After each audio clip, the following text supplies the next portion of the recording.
we are looking at the first, now pick my definition here, the first live steam loco I built and owned. Yeah, I think that's true. So here she is, an MSS loco, SM32, 32 mil gauge. So she's twin oscillating cylinders. She has steel wheels, a 3-wick mess burner, a reverser on the front which also doubles as a regulator, twin buffers, fake spark arrestor chimney, good old top up valve, missing a safety valve. I think I borrowed it for something. And all that's in the cab is the bung and filler for the mess burner and a sight glass. So minus the roof, this is the second one I built with a lot more toys on it. So sticking with the steel wheel, she's got some nicer profiled coupling rods, properly glanded and sealed double acting cylinders, still the reverser on the front, but on this one it's a true reverse. You just leave it one way or the other. Dead leg lubricator, still got the top up valve, proper safety valve, proper regulator in the cab, which is seemingly very seized at the moment. Gas burner, a gas tank for the burner under there. Proper sight glass in the corner. Proper pressure gauge up the top. Now the plan is to rebuild this one to be more on the lines of this one. Right, so first things first, let's get the wick burner out because that comes out as a complete unit and it's very simple. So that's just that nut in there. I think this came from Dream Steam. Actually, I should say all of the parts of both of these locos came from Dream Steam. I didn't buy them as complete locos, I didn't buy them as kits. I bought them as a load of parts that I treated as a kit as I could afford them.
Right, so now, ladies and gentlemen, this is the red loco.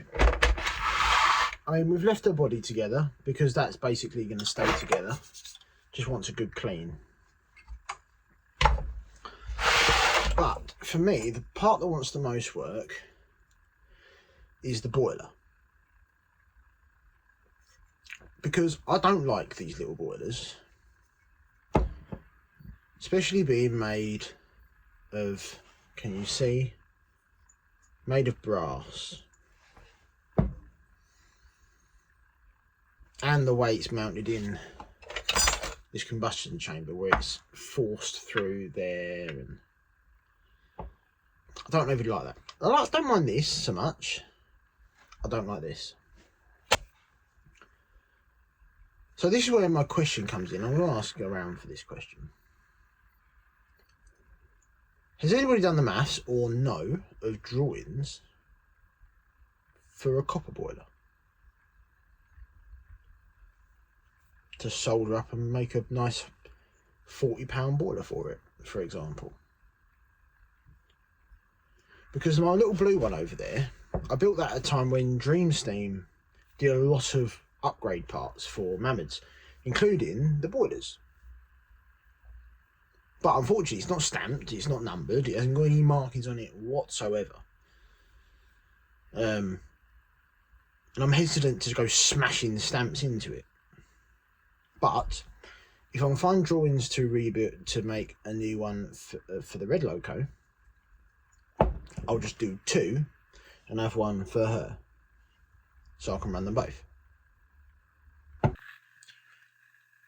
So the next video in this one will be me starting work on that boiler, once I've worked out some drawings or found some drawings for it. I might have a look on the 16mm website. I know they've got some little loco drawings, including the boilers, so we'll have a look. Otherwise, we're edging towards that 1,000 subscribers, which is mad, to be honest. Although I will say, massive congrats to Tom Parham on just topping 100,000 subscribers. That's insane. Well done, mate.